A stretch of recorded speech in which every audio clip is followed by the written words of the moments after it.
All right, let's dive into Surrounded by Idiots. So you gave me this book, and it's all about using something called the DISC model to figure out, well, different types of people. Right. But I gotta be honest, whenever I hear personality tests, I kind of roll my eyes like, come on, another label. I hear you. But this isn't about just sticking labels on everybody. It's more about seeing patterns in how people behave, understanding the why behind their actions. Okay, so remind me, what are those DISC types? And how's this gonna help me deal with all the idiots in my life? Well, DISC stands for dominance, influence, steadiness, and conscientiousness. And each of those represents a core behavioral style. Okay. So we've got our reds, yellows, greens, and blues.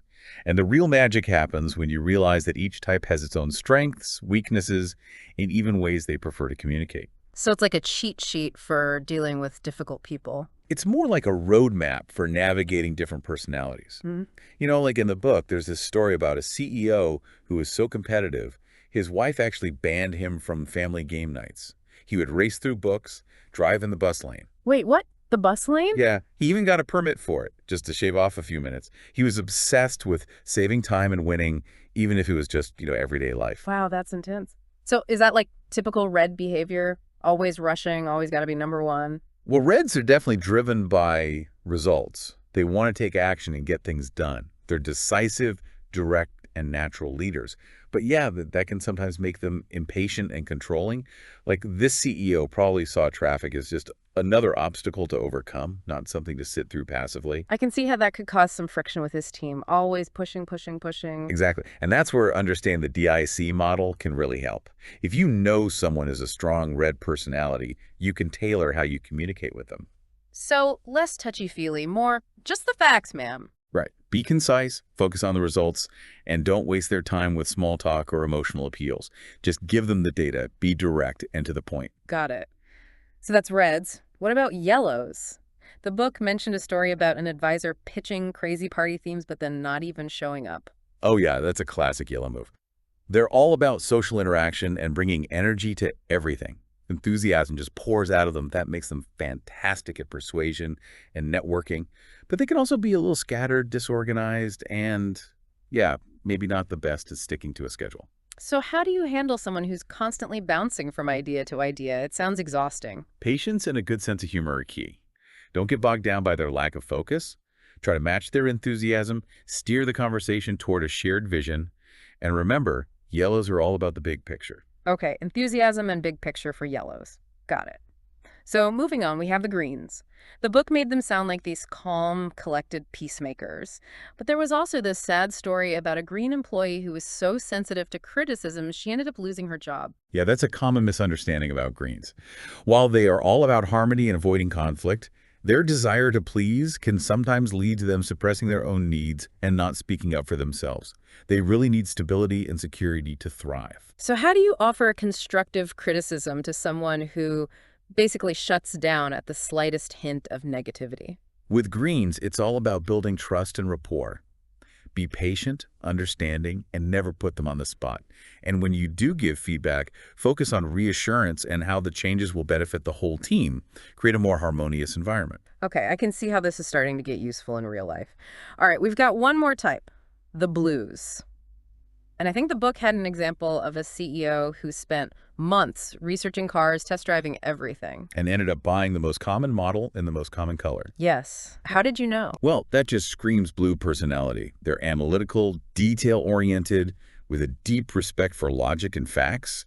They love structure, thrive in organized environments, and are amazing at making sure things are done right.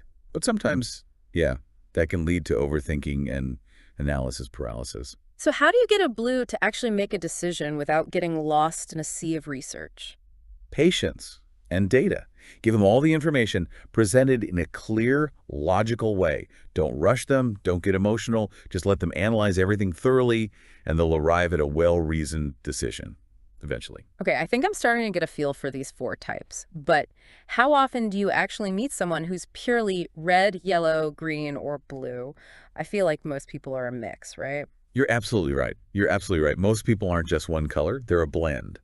But even if you can spot their dominant traits, it can really help. especially when things get a little tricky. Yeah, that makes sense. So it's less about pigeonholing people and more about, like, having a strategy. Exactly. It's like having a key to unlock better communication. Okay, I like that. So let's say I'm trying to pitch an idea to a red personality. How do I get them on board? With a red, you got to tap into their drive, their need to achieve something. Highlight the challenge, show them how this could make a real impact, lead to a big win, and have a clear plan, something with measurable results. Make them see the competitive edge of your proposal. So basically, skip the emotional stuff, focus on the bottom line, the results. Exactly. Don't beat around the bush. Don't waste time with chit-chat. They value efficiency, direct communication, so be confident, assertive, like you're already winning. Got it. Confidence, clarity, results. All right, how about yellows? How do you persuade someone who's all about big ideas, but maybe not so much the nitty-gritty details? For yellows, you need a vision, something exciting and inspiring. Emphasize the positive impact, maybe how we'll get them recognition, how much fun it'll be. They're drawn to things that are new and innovative.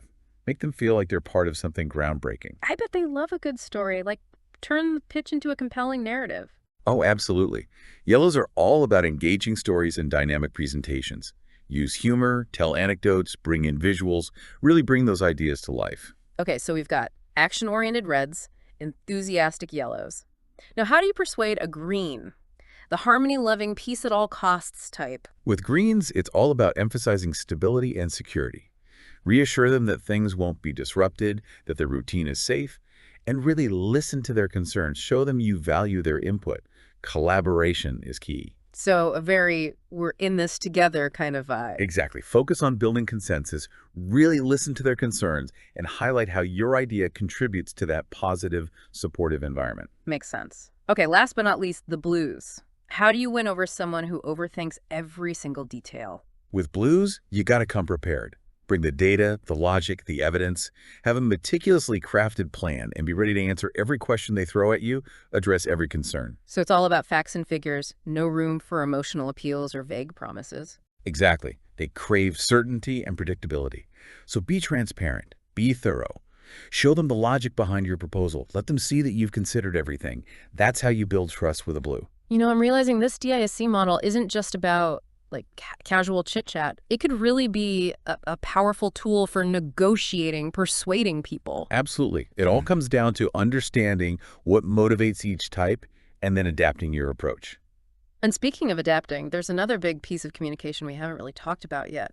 Feedback. And I imagine giving feedback to each of these types requires a whole different strategy. Oh, for sure. Giving and receiving feedback can be tricky, but the DISC model can help us make sure our message is actually heard.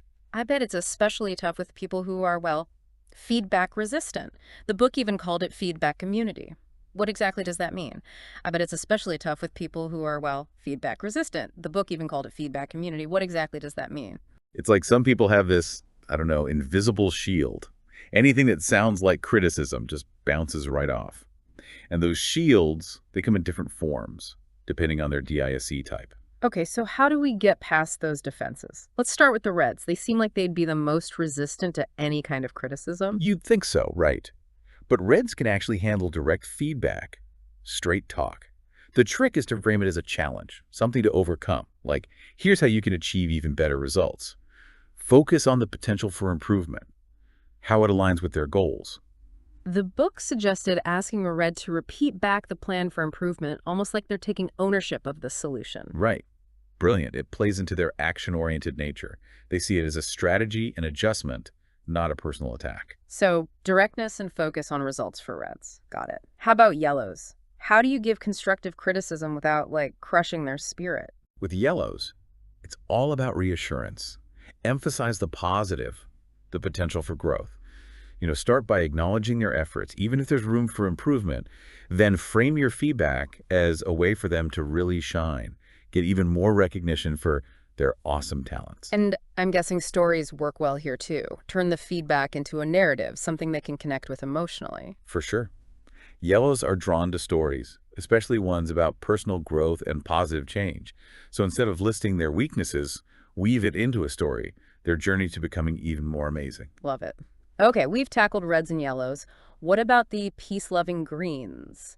I have a feeling they might be the most sensitive to feedback. Yeah, you're right. Greens are definitely sensitive to conflict and criticism. They just want everyone to get along, So when you give feedback, approach it with empathy, understanding, make sure they feel safe, heard, emphasize how important their contributions are to the team, to the overall harmony, and whatever you do, avoid confrontation. The book mentioned that greens tend to bottle things up, which can lead to resentment later on. So encouraging them to speak openly, that's got to be It crucial. is. You want them to feel comfortable sharing their concerns, knowing their feedback is valued. Even if it's not always positive, it's important.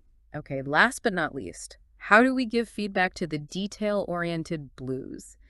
Without triggering your defensiveness or perfectionism. With blues, you got to be all about the data, the logic. Keep it objective, stick to specifics, give them quantifiable data, none of that vague emotional stuff. Instead, give them clear evidence, concrete examples, and present it as an opportunity to refine their skills, which are already impressive. So no sugarcoating, no vague comments about being a team player. Nope, they'll see right through that. Blues need to understand the why behind your feedback, how it connects to their pursuit of accuracy, excellence.